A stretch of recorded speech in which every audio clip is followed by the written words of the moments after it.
Friends, इस video में हम लोग प्राचीन भारत से संबंधित कुछ महत्वपूर्ण बिंदुओं की चर्चा करेंगे। आइए सबसे पहले हम बीसी और एडी का मतलब जानते हैं।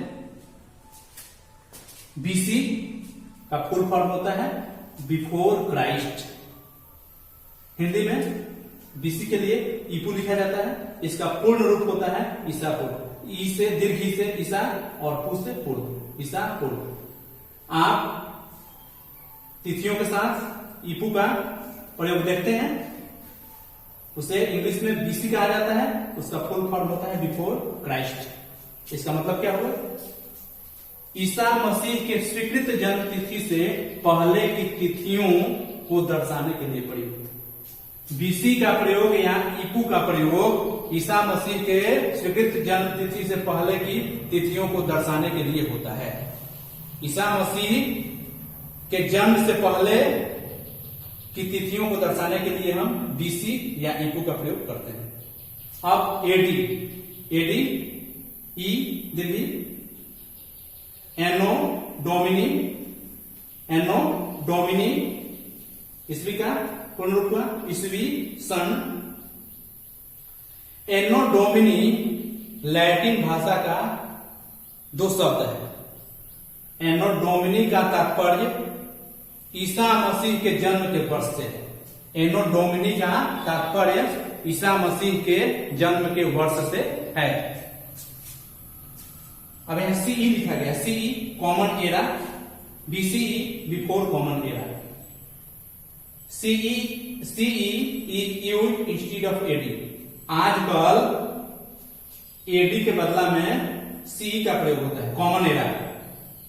And BCE instead of BC, BC के बदला में बीसीई का, अर्थात जहां बीसीई का प्रयोग हम करते थे वहां अब जहां हम बीसी का प्रयोग करते थे वहां आजकल बीसीई का प्रयोग हो रहा है, और जहां एडी का प्रयोग हम कर रहे थे वहां सीई का। देखिए बीसी और बीसीई दोनों एक जैसे हैं, तो बीसी के बदला में बीसीई का और एडी के बदला में सी का प्रयोग होता है। भारत में तिथियों के इस रूप का प्रयोग, भारत में तिथियों के इस रूप का प्रयोग लगभग 200 वर्ष पूर्व प्रारंभ हुआ। ईसा के जन्म के पहले की तिथियों को हम उल्टा गिनते हैं, उनकी गिनती उल्टी होती है। जैसे मान लीजिए कि गौतम बुद्ध का जन्म हुआ था 563 ईसा पूर्व। गौतम बुद्ध का जन्म हुआ था 563 ईसा पूर्व, और उनकी मृत्यु हुई थी 483 ईसा पूर्व।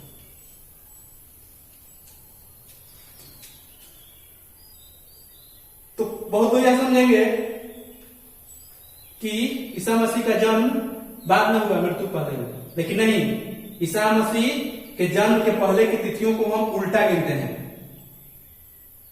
ईसा मसीह के जन्म के पहले की तिथियों को हम उल्टा गिनते हैं, और ईस्वी सन जब शुरू हुआ उसके बाद से हम सीधा गिनते हैं,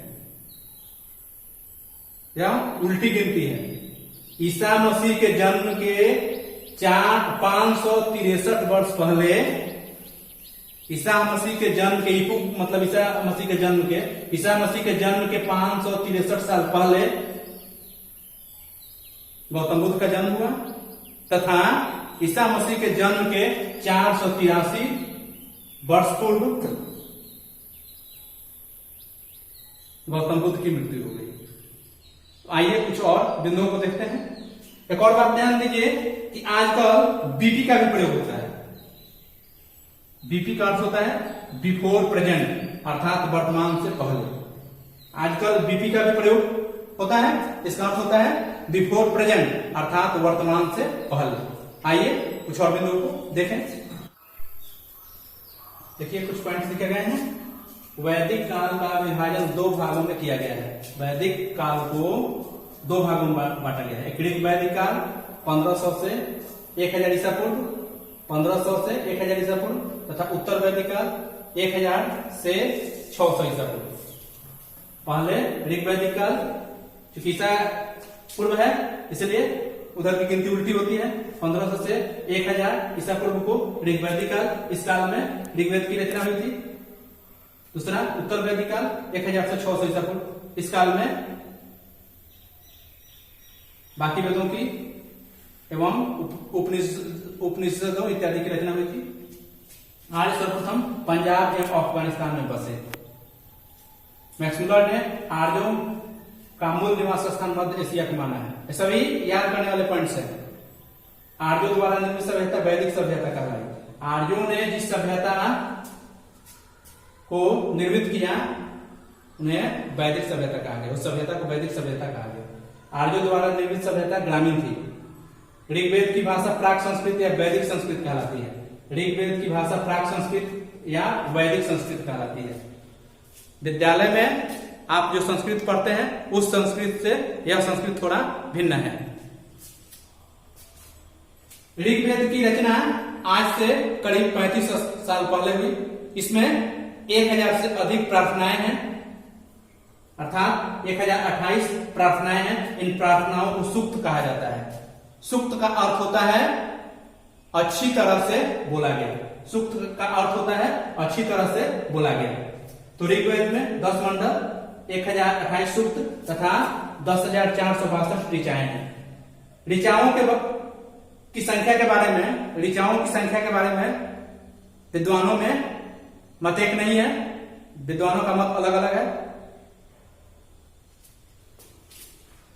तो इसमें 1028 सूक्त हैं, अर्थात प्रार्थनाएं हैं। ये प्रार्थनाएं विभिन्न देवी देवताओं की स्तुति में लिखी गई है, परंतु 3 देवता इसमें महत्वपूर्ण हैं। एक अग्नि, इंद्र और सोम। अग्नि आग का देवता, इंद्र युद्ध का देवता तथा सोम एक प्रकार का पौधा था जिससे पेय पदार्थ बनाया जाता था, जिसे सोमरस कहा जाता था। इस वेद के ऋचाओं के पढ़ने वाले ऋषि को होत्री कहते हैं। इस वेद के ऋचाओं के पढ़ने वाले ऋषि को होत्री कहते हैं। ऋग्वेद के मंत्रों को ऋचा कहा जाता है। विश्वामित्र द्वारा रचित ऋग्वेद के 3रे मंडल में सूर्य देवता सावित्री को समर्पित प्रसिद्ध गायत्री मंत्र है। विश्वामित्र द्वारा रचित ऋग्वेद के 3रे मंडल में सूर्य देवता सावित्री को समर्पित प्रसिद्ध गायत्री मंत्र है। गायत्री मंत्र की रचना किसने की? तो इसका उत्तर होगा विश्वामित्र। इसके 9वें मंडल में देवता सोम का उल्लेख है। ऋग्वेद के 9वें मंडल में देवता सोम का उल्लेख है। तो इन पॉइंट्स को आप बार बार देखिए और तैयार कर लीजिए। फिर मिलते हैं अगले वीडियो में कुछ और बिंदुओं के साथ। धन्यवाद।